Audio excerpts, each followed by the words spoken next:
त आप सबके नमस्ते प्रणाम करते ही आप सबके सामने हम एक हवन गीत लेकर आई ही। आप लोग हमरे हवन गीत के सुनिया और कमेंट करके बताइए कि आप सबके हवन गीत कैसन लगा।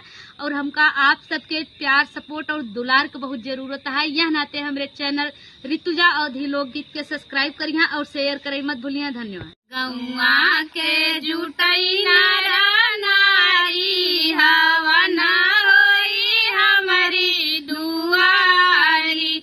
गौआ के जुटई नारी हवना होई हमारी दुआरी। गंगा से जला भर ससुरो जी लाए। गंगा से जला कलसा भरावई बारी बारी हवना होई हमारी दुआरी। कलसा भरावई बारी बारी हवना होई हमारी दुआरी। गौआ के जुटई नारी हवना होई हमारी दुआरी। गैया के घिया ले आवई हो जेठ जी। गौया के घिया ले आवई हो जेठ जी।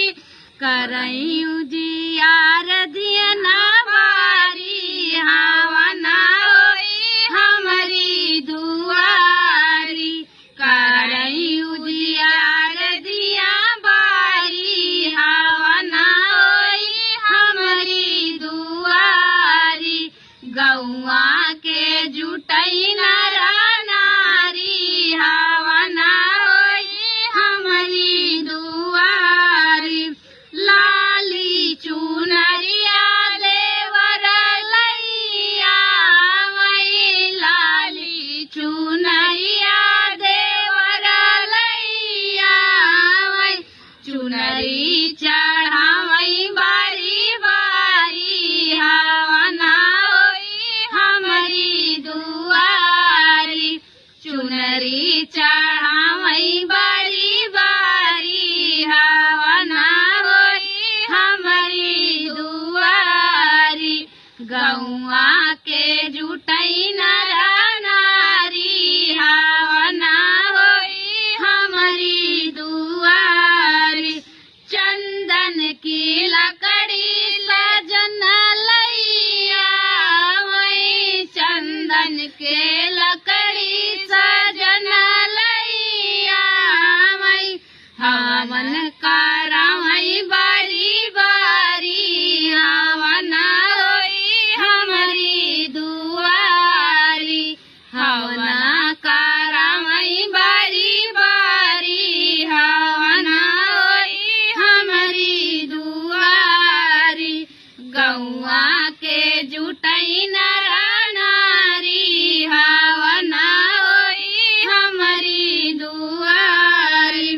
सासू ननदा मिल गजरवा ले आवई।